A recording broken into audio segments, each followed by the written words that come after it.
আমার বাবা আমার যখন 10 বছর বয়স তখন মারা যান। মা তখন বিধবা হয়ে যাব। তারপর থেকে চাচা আমাদের বাড়িতে আসতো বাজার নিয়ে। আমি ছোট হলেও বুঝতাম চাচার এত দরদ কেন আমাদের প্রতি। একদিন রাতের দৃশ্য দেখে আমার এমন মনে হলো যে আমি এ পৃথিবী ছেড়ে চলে যাই। তাহলে মূল গল্পটা বলি। আব্বা মারা যাবার 4 মাস না যেতেই হেলিম চাচার আমাদের বাড়িতে রোজ যাতায়াত শুরু হয়েছে। চাচা আসলেই মা ভাত বসাতেন বা চায়ের পানি চড়াত। চাচা আসার সময় হাতে করে বাজার নিয়ে আসতো, ব্যাগ ভর্তি বাজার। মা ওনার হাত থেকে বাজারের ব্যাগ নিয়ে নরম কণ্ঠে বলে উঠতেন, ঘরে গিয়া বসেন, আমি চায়ের পানি চড়াই। মায়ের নরম কথায় হেলিম চাচা হাসি দিত। এ হাসির অর্থ আমার তখনও জানা ছিল না। বয়সটা কম আমার, 10 বছর হবে। সব জিনিস এতটা না বুঝলেও শুধু এতটুকু বুঝতাম হেলিম চাচা আমাদের সাহায্য করছেন। না হলে প্রতিদিন আমার জন্য লজেন্স আনবেই বা কেন? আমি বস্তির ওই ঘরটাতে থাকলে উনি আমার হাতে লজেন্স হাতে দিয়ে বলতেন, নে রাসেল, লজেন্স খা। আমিও হাসি মুখে লজেন্স নিয়ে বাইরে ছুটতাম। মা আমার দিকে তাকিয়ে থাকত। দুটো লজেন্স পেলে একটা ফাহিমকে দিতাম, আরেকটা আমি খেতাম। ফাহিম আমার বন্ধু। তার বয়স মাত্র 9 বছর। একটা থাকলে সমান সমান ভাগ করে খেতাম। ফাহিম আমার ছোটবেলার বন্ধু, অনেক ভালো বন্ধু। দিনের অনেকটা সময় আমরা স্টেশনে কাটাই, ভাঙড়ি জমাই, ট্রেন আসলে কুলির কাজ করি, কখনো কখনো বাদাম বুটো বেচি। এই স্টেশনে অনেকের সাথেই সখ্যতা, কিন্তু ফাহিমের সাথে সখ্যতা আমার ছোট থেকেই। ফাহিমের বাবা মা নেই, আমাদের বস্তিতে ওর বুড়ি নানির সাথে থাকে। রাসেল বলতে শুধু ওই বুড়ি নানিই সব। স্টেশনের পাশেই বস্তি। এ জীবন কেমন তা সভ্য জগতের মানুষের উপলব্ধি করা সম্ভব নয়। সভ্য সমাজ যা জানে তার ছিটে ফোটাও আমাদের সাথে মেলে কিনা সন্দেহ।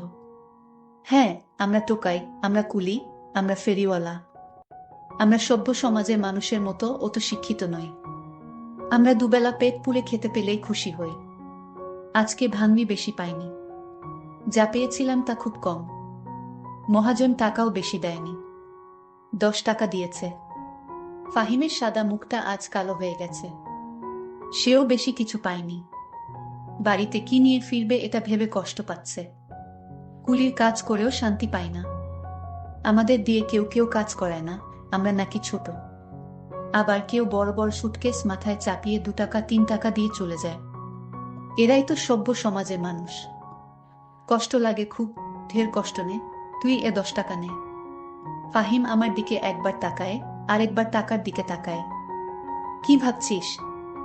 নে ধর, চাচি তোকে বকবে রে। আমি হাসি, হেসে বলি, মা আমাকে এখন আর বকে না রে। ওই হেলিম চাচা আছে না, উনি আমাদের ব্যাগ ভর্তি করে বাজার করে দেয়। আচ্ছা, উনি কেন ব্যাগ ভর্তি করে বাজার করে দেয়? আমাদের সাহায্য করে তাই। তাহলে আমাদের সাহায্য করে না কেন? আমরাও তো 2 বেলা খাইতে পারি না। আমি আবার হাসি, হাসতে হাসতে গড়াগড়ি খাই। তারপর বলি, আচ্ছা হেলিম চাচাকে বলবো তোরেও যেন সাহায্য করে। কেন? এবার টাকাটা ধর, চল বাড়ি যাই। ফাহিম টাকাটা হাতে নেয়। তারপর দুজনে ট্রেন লাইন ধরে বস্তির দিকে হাঁটা দেই। বস্তিতে ফিরেই দেখলাম ঘরের দরজা দেয়া। ঘরটা তো ছোট, আর একটাই ঘর। মা আর আমি মেঝেতে বিছানা করে ঘুমাই। আমাদের খাট নেই তাই। মা আমাকে কাছে নিয়ে এখনো ঘুমায়। আব্বা থাকতেও আমাদের কষ্ট হতো, কিন্তু এতটা না। আব্বা আর মা দুপাশে ঘুমাতো, আর আমি মাঝখানে। কি শান্তির ঘুম! এখনো আমি বিছানায় শান্তিতে ঘুমাই। তবে আমি বুঝতে পারি মা অনেক রাত পর্যন্ত ঘুমায় না, চোখের জল ফেলে। মায়ের চোখের জল মাঝে মাঝে আমার মাথা স্পর্শ করে। আমি ঘুমের ভান করে থাকি। আব্বাকে হারানোর পর মা কেমন যেন হয়ে গেছে। তবে ইদানিং মাকে একটু ফুরফুরে মনে হয়। যবে থেকে হেলিম চাচা আমাদের বাড়িতে যাতায়াত করে তবে থেকে। আব্বা মারা যাওয়ার পর মা তেমন সাজগোছও করত না, এখন একটু সাজগোছও করে। ভালোই লাগে আমার, সবকিছু এত ভালো চলতেছে। হেলিম চাচার মতো মানুষ যদি আরো অনেক থাকতো তাহলে বস্তিবাসীদের এত কষ্ট থাকতো না। ঘরের সামনে গিয়ে বুঝলাম মা ভেতরে আছে। আরো কেউ থাকতে পারে, কেন জানি আজ ডাকলাম না। চুপি চুপি উকি দিলাম। যা দেখলাম তা নিজেকে বিশ্বাস করতে পারছিলাম না। চোখে হাত দিয়ে ঘষা দিয়ে আবার দেখার চেষ্টা করলাম। যা দেখছি তাই সত্যি। মায়ের সাথে হেলিম চাচা ঘরে বসে গল্প করছে। মনে হচ্ছে তারা দুজন কত দিনের চেনা। আমি ধরাত করে বসে পড়লাম। হঠাৎ আমার মুখটা দেখে ফেলে আমার মা। তারপর আমি জানালা থেকে দৌড়ে পালিয়ে গেলাম। তারপর কতক্ষণ বাইরে বসেছিলাম আমার মনে নেই। তখনও হেলিম চাচা ঘর থেকে বের হয়নি। মা আর হেলিম চাচা তারা ঘরের ভিতর এতক্ষণ কি করছে? আমার কাছে হেলিম চাচাকে একটু অন্যরকম মনে হচ্ছে। আমি চিন্তা করলাম একদিন আমি জানবো হেলিম চাচা কেন আমাদের এত সাহায্য করে। এর পিছনে অবশ্যই কোনো কারণ লুকিয়ে আছে। হেলিম চাচা একজন কেপ্টে প্রকৃতির মানুষ। খুব হিসাবী একজন মানুষ। একটা টাকা কই যায় সে অক্ষরে অক্ষরে হিসেব করে। আর সেই লোক কিনা আমাদের প্রতিদিন ব্যাগ ভরে বাজার করে দেয়। এর পিছনে কারণ তো অবশ্যই আছে। হেলিম চাচা মায়ের কাছে কি চায় এটা আমার জানতে হবে। এসব ভাবতে ভাবতেই ফাহিমের ডাকে আমি তার দিকে তাকালাম। অস্ফুটভাবে বললাম, যাবি না? কোথায়? ট্রেন আইতাছে। আমি উঠলাম। বললাম, তুই সামনে যা, আমি আইতাছি। আচ্ছা। ফাহিম এগিয়ে গেল। আমি আরেকবার ঘরে উকি দিলাম। শুয়ে থেকে দুজন যেন কি পরামর্শ করছে। চুপচাপ আমি ফাহিমকে অনুসরণ করতে লাগলাম। কয়েকটা ব্যাগ ধরতে পারলে ফাহিমের আজকের খাওয়াটা হয়তো হয়ে যাবে। আমার না খেলেও চলবে। যা দেখলাম তাতে পেটের ক্ষুধা মিটে গেছে। নিজের প্রতি প্রচণ্ড রাগ হতে শুরু হলো। কেন উকি দিলাম? না দেয়াই তো ভালো ছিল। কেন এত তাড়াতাড়ি ফিরলাম ঘুরতে? এত তাড়াতাড়ি না আসাই তো ভালো ছিল। মনে মনে কপাল চাপড়াতে থাকলাম। সুখের পৃথিবীতে মেঘের ঘনঘটা। রাতে ঘুরতে ফিরে দেখলাম গোস্তের সুগন্ধ ছড়াচ্ছে। আজকের ঘটনার পর আমি বুঝতে পারলাম এ সুগন্ধ নয়, দুর্গন্ধ ছড়াচ্ছে। আমার ভীষণ বমি পাচ্ছিল। নিজেকে ঠিক রেখে ঘুরতে ঢুকলাম। হেলিম চাচা চলে গেছে। হেলিম চাচা যেখানে বসেছিল সেই জায়গাটা দেখে আমার খুব খারাপ লাগছে। মা পেছন থেকে ডাকে, রাসেল। কি রে বাপ, কি হয়েছে তোর? আমি কোনো কথা না বলে চুপ থাকি। মা আবার আমাকে জিজ্ঞেস করে, কথা কস না কেন রাসেল? কি হয়েছে? আমি এবার বললাম, গোস্ত পাইলা কই মা? মা হাসে উত্তর দেয়, তোর হেলিম চাচা দিয়ে গেছে। হেলিম চাচা শুধু আমাগরে কেন দেয়? বস্তিতে আরো মেলা মানুষ আছে তো তাগরে দেয় না, খালি আমাগো দেয় কেন মা? আমার এ প্রশ্ন শুনে মা হতভম্ব হয়ে যায়। হয়তো মনে মনে ভাবে এ কোনো রাসেলকে দেখছি। কও মা, চুপ থাকিস না। মা বলে, তোর এত কথার উত্তর দিবার পামু না। যা গায়ে পানি দিয়া আয়। আমি দাঁড়িয়ে থাকি, নড়াচড়া করি না। আব্বা মারা যাবার পর আমরা হয়তো খারাপ অবস্থায় ছিলাম, কিন্তু না খেয়েছিলাম না। মানুষের অবহেলা পেলেও আরেকবার ঠিকই পেটের অর্ধেকটা পূরণ হতো। কি হলো, যা। দাঁড়াই আছিস যে? মায়ের কথায় আমি কলের দিকে হাঁটা দিলাম। খেতে বসলাম। মুখটা ভার হয়ে আছে। সামনে গরুর গোস্ত, ডাল আর ভর্তা। আমি শুধু ডাল আর ভর্তা নিলাম। মা অবাক হয়ে জিজ্ঞেস করল, গোস্ত নিলি না বাপ? আমি স্বাভাবিকভাবে বললাম, না মা। কেন? তোর না গরুর গোস্ত মেলা পছন্দের, সেই জন্য তোর হেলিম চাচাকে গোস্ত আনতে কইছিলাম। নে খা, আমি দিতেছি। মা গোস্ত দেওয়ার জন্য চামচে গোস্ত তুলে আমার পাতের দিকে ধরল। আমি প্লেটটা সরালাম। কি হইল বাপ? নে না মা, খামো না।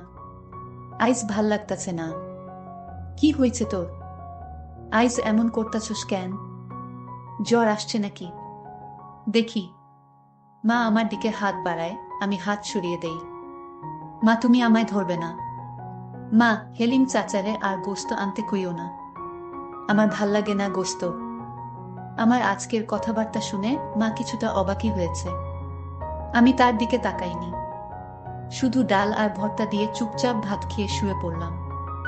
আমি গোস্ত খেলাম না বলে মাও খেল না, আমার পাশে শুয়ে পড়ল।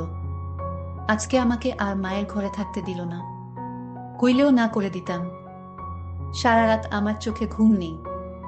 শুধু হেলিম চাচা আর মায়ের জন্য বাজার আরও কত কি নিয়ে আসে। আমি এর মানে বুঝতে পারলাম না। আমার বয়স 10 হলে কি হবে? আমি তো কিছু হলেও বুঝি। এমন না যে আমি কিছুই বুঝি না। আমি এসব ভাবতে ভাবতে ঘুমিয়ে গেলাম। সকাল সকাল ঘুম থেকে উঠে স্টেশনের দিকে হাঁটা দিলাম। এখনো স্টেশনের মানুষ সেভাবে জাগেনি।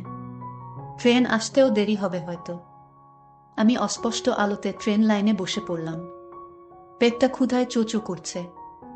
রাতে ঘুম হয়নি, জেগেছিলাম বেশিরভাগ সময়। শরীরটা ক্লান্তও লাগছে। মনের মধ্যে রাগ যেন ফুসলে উঠছে। নিজেকে নিয়ন্ত্রণ করতে কষ্ট হচ্ছে। আস্তে আস্তে রোদ উঠছে। দু একজন করে লোকের আনাগোনা চলছে। রোদের ঝিলিক গায়ে লাগতেই অসম্ভব ভালো লাগা কাজ করছে। গতকাল ওই ঘটনার পর এই প্রথম ভালো লাগছে। হঠাৎ কার যেন স্পর্শ অনুভব করলাম। পেছনে ফিরে তাকালাম। মা! কি রে বাপ, সকাল সকাল এখানে কি করস? এ কথা বলে মা আমার পাশে বসে পড়ল। আমি নিজেকে নিয়ন্ত্রণ করার চেষ্টা করছি, যাতে মা কিছু বুঝতে না পারে। কে যেন বলেছিল, মা খারাপ হলেও সে মা। মায়েদের কাছে তাদের সন্তানরা রাজপুত্র। আমি জানি মা আমাকে কতটা কষ্ট করে মানুষ করছেন। হঠাৎ বাবার মৃত্যুটা আমাদের ভীষণভাবে কষ্ট দিয়েছে। মাকে আমি ভালোবাসি, খুব ভালোবাসি। আমি মায়ের দিকে তাকালাম। সকাল সকাল ঘুম ভাঙল, তাই এইখানে বইসা আছি। তুই এইখানে কি করিস মা? মা হেসে বলল, তোকে বিছানায় পাইলাম না। ভাবলাম কই গেল পোলাটা। কই আর যামু মা, আমার তো যাওনের জায়গা নাই। মা আমাকে জড়িয়ে ধরে হুহু করে কেঁদে উঠল। বলল, এমন কথা কইস বাবা, তুই যে আমার বাপ। আমার বাপ মরার পর তুই আমার সব, আমার দুনিয়া। মা তুই বাড়িতে যা, ট্রেন আইতাছে, দেখি কেউ কাম দেয় কিনা। মা আমাকে ছেড়ে দিয়ে বলল, তাড়াতাড়ি বাড়ি আয় বাপ, চাল ভেজে চা করি। আচ্ছা মা। মা চলে গেল। আমার মনটাও নরম হয়ে গেল। মা তো মাই হয়, মায়ের কাছে দুনিয়ার সব কিছু মিথ্যা। মা এমনই একজন যার মুখের দিকে তাকালে সব কষ্ট যন্ত্রণা ভোলা যায়। ট্রেন আসলো। আমি দৌড়ে গেলাম। যাত্রী আছে কিছু, কয়েকজন ভদ্রলোক নামছে। আমি এগিয়ে গেলাম। স্যার, সুটকেস, ব্যাগ ধরতে হইব। কালো কোট প্যান্ট পরা লোকটা বলে উঠল, পারবি তুই? অনেক ওজন কিন্তু। আমি হেসে বললাম, পারমু স্যার, এটাই তো আমার কাম। আমার কথা শুনে সুটকেসটা মাথায় তুলে দিল। আরেক হাতে আরেকটা ব্যাগ। আমি ওনাদের সাথে সাথে যাচ্ছি। স্টেশন থেকে বেরিয়ে দেখলাম একটা গাড়ি, 4 চাকার গাড়ি। খুব সম্ভবত সাহেবদেরকে নিয়ে যাওয়ার জন্য এসেছে। এখানে রাখো। আমি দাঁড়িয়ে পড়লাম। আমার মাথা থেকে সুটকেসটা নামিয়ে নিয়ে বলল, নাম কি তোর? রাসেল। দারুণ তো। কয় টাকা দেয়া লাগবে? বিসমিল্লাহতে আপনি আইছেন, যা দেবেন তাই নিমুখ। লোকটা হাসল, হেসে বলল, যা দিব তাই। জি স্যার। একটা 5 টাকার কয়েন দিয়ে বলল, চলবে তো? আমি মনে মনে লজ্জা পেলাম। লোকটা হয়তো বুঝতে পারল। আমার হাত থেকে কয়েনটা নিয়ে 50 টাকার একটা নোট দিয়ে বলল, নে, এটা রাখ স্যার, আমার কাছে তো ভাঙতি নাই। পুরোটাই রাখ। আর কখনো বলবি না যা দেবেন তাই নেব, না হলে ঠকবি, বুঝলি? আমার মাথা নাড়ালাম। লোকটা তার ফ্যামিলিকে নিয়ে গাড়িতে উঠে চলে গেল। আমি 50 টাকার করে নোটটার দিকে তাকিয়ে দেখলাম। স্টেশনে আসতেই আরেক সাহেবের ডাক আসলো। আমি দৌড়ে গেলাম। স্যার, কিছু ধরতে হইব। হ্যাঁ, এ সুটকেস দুটা নে। সুটকেস দুটা আমার মাথায় চাপিয়ে দিল। বেশ ওজন ছিল। আমি লোকটাকে অনুসরণ করতে লাগলাম। ওনার সাথে একজন মহিলা, সম্ভবত ওনার স্ত্রী। রাস্তার দিকে আসার পর লোকটা একটা ট্যাক্সি ঠিক করল। ততক্ষণ আমি সুটকেস নিয়ে দাঁড়িয়ে মনে মনে ভাবলাম, কতক্ষণ নামাতে পারলেই বাঁচি। সুটকেস দুটো নামিয়ে উনি আমাকে 10 টাকার একটা নোট ধরিয়ে দিয়ে বলল, নে। আমি টাকাটা হাতে নিয়ে বললাম, আর 10 টাকা দেন স্যার। কম হয়ে যায় তো। আর 10 টাকা মানে? একটা সুটকেস 10 টাকা, দুইটা সুটকেস 20 টাকা। 10 টাকা দিচ্ছি, এটাই বেশি দিচ্ছি। যা ভাগ। লোকটা কর্কশ কণ্ঠে বলে উঠল। আমি নরমস্বরে বললাম, স্যার ঠকানো হয়ে যায়। এ কথা শুনে আমাকে তাকপড় দিয়ে বলল, পাজি ছেলে, মুখে মুখে তর্ক করিস, 10 টাকা দিচ্ছি, এটাই বেশি। এ কথা বলেই উনারা ট্যাক্সি করে চলে গেল। আমি মাটিতে পড়ে চেয়ে থাকলাম। গা ঝাড়তে ঝাড়তে ভাবলাম, দুজনের মাঝে কত ব্যবধান। একজন কত বিনয়ী, আরেকজন কত বাজে লোক, অথচ দুজনই কোটটাই পরা। আল্লাহর এই দুনিয়ার কত খেলা যে চলে তার শেষ নেই। বাড়িতে ফিরে দেখলাম ফাহিম মায়ের পাশে বসে আছে। মা চাল ভাজে। আমি তাদের পাশে বসে পড়লাম। ফাহিমকে বললাম, সকাল সকাল তুই? ফাহিমের মুখটা কালো হয়ে গেল। মনমরা হয়ে বলল, দাদির জ্বরটা বাড়ছে, বিছানা থাকি উঠবার পারে নাই, ক্ষুধাও লাগছে। ফাহিমর কথায় মা বলল, দুপুরবেলা এখানে ভাতও খাইস ফাহিম, জেঠাইমার জন্য নিয়াও যাইস। ফাহিম এবার একটু স্বস্তির নিঃশ্বাস ফেলল। আচ্ছা চাচি। চা আর চাল ভাজা খেয়ে ফাহিম সহ স্টেশনের দিকে ছুটলাম। কিছুক্ষণ পর ফাহিম বলে উঠল, তোর পেছনে ধুলা কেন? আমি পেছনে ফিরে তাকালাম। দেখলাম সত্যি সত্যি অনেক ধুলো। ঝাড়তে ঝাড়তে বললাম, এক সাহেব বেটায় ধাক্কা দিয়ে ফেলে দিছে। ধাক্কা মারছে কেন? 2টা সুটকেস জন্য 10 টাকা দিচ্ছিল, 20 টাকা চাইতে ধাক্কা মারল। ফাহিমর মনটা খারাপ হয়ে গেল। আমি জানি আমার জন্য ওর অনেক মায়া, অনেক টান, অনেক ভালোবাসে ও আমায়। আমি 50 টাকার নোটটা বের করে ওর হাতে দিয়ে বললাম, নে ধর। 50 টাকার নোট দেখে অবাক হয়ে আমার দিকে তাকালো। এত সকাল সকাল 50 টাকা কই পাইলি? আমি সহাস্য মুখে বললাম। আরেক সাহেব বেটায় খুশি হয়ে দিছে। নে ধর, দাদির জন্য ওষুধ কিনিস। মুহূর্তেই ফাহিমর মনটা ভালো হয়ে গেল। হাসি মুখে বলল, বিকেলে বাড়িতে ফিরে দেখলাম চুলোর পাশে হেলিম চাচা বসে আছে। মা চুলো ধরিয়েছে। আমি আসার আগে বাড়ির আড়াল থেকে এতটুকু শুনলাম যে মা হেলিম চাচাকে বলছে, আপনি এ বাড়িতে আসবেন না। মাইনসের কথা শুনতে হয়, মাইনসি কি তেরে ভাত দেয় পারুল? পারুল আমার মায়ের নাম। তাও হেলিম চাচা বলল, চল কাজী অফিসে, তোকে বিয়ে করে ফেলি, রানী করে রাখব তোকে। আমার বিয়ের ইচ্ছা নাই। তাইলে কি বিধবা হয়ে থাকবি?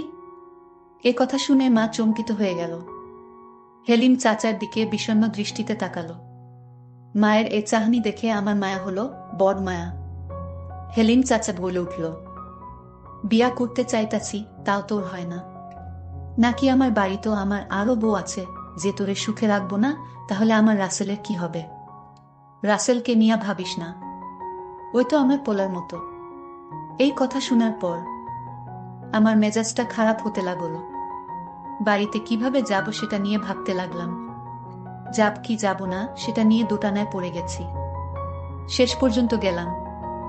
আমাকে দেখে হেলিম চাচা বলে উঠল, আরে বেটা, কি খবর? কাম কাজ সব ভালা তো? ভালা। মিছেমিছি বাড়িতে ঢুকে কিছুক্ষণ পর বের হয়ে আসলাম। বাইরে লোকটা মায়ের সাথে তার ব্যবসা নিয়ে কথা বলছিল।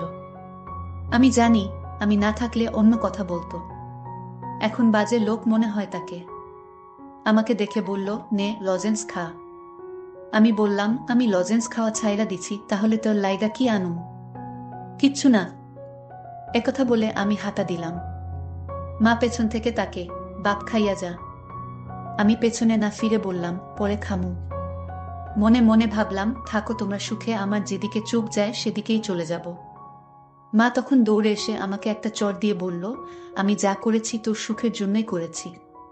তোর বাপ মইরা যাওয়ার পর যদি তোর চাচা হেলিম আমাদের না সাহায্য করত, তাহলে আমরা ভিক্ষা করতে হতো রাস্তায় রাস্তায়। আর তোর চাচাকে তুই যেরকম খারাপ ভাবিস সে ততটা খারাপ না। তুই মাঝে তোর চাচা আর আমাকে রুমে দেখতে পেয়ে বাজে ভাবে নিছিস। আসলে তোর চাচা তোর বাবার স্মৃতি নিয়ে আমার সাথে কথা বলতো আর আমাকে সান্ত্বনা দিত। আল্লাহ যা করে তা ভালোর জন্যই করে। তোর হেলিম চাচা আমাদের পাশে না থাকলে যে আমাদের কি হতো? বাপ, তুই রাগ করিস না। হেলিম চাচা বলল, ঠিক আছে ছেলে, যেহেতু চায় না আমি তোমাদের সাহায্য করি, তাহলে আমি আর আসব না। আমার তো বউ সন্তান কিছু নাই। ভাইজান মারা যাওয়ার পর আপন বলতে আপনি ছাড়া আর কেউ ছিল না। আমি তোমার নামে আমার সমস্ত সম্পত্তি লিখে দিয়েছি। তোমরা মা ছেলে ভালো থাকো। আমি চলে যাই। মা তখন আমাকে বলল, বাপ, তুই যেদিন তোর চাচাকে আমার ঘরে দেখে সন্দেহ করেছিলি, ওই দিন তোর চাচা আর আমি পরামর্শ করে আমার নামে সমস্ত কিছু লিখে দিয়েছে তোর চাচা। আমি নিহে চাইনি। তোর চাচা বলল, আপনি আর রাসেল ছাড়া কি আছে আমার, আমি আপনার নামে সমস্ত সম্পত্তি লিখে দিলাম। আর তোর চাচা তো তোর বাপের আপন ভাই, তাহলে তার সাহায্যে পেলে ক্ষতি কি? চাচা তো বাপের সমতুল্যই।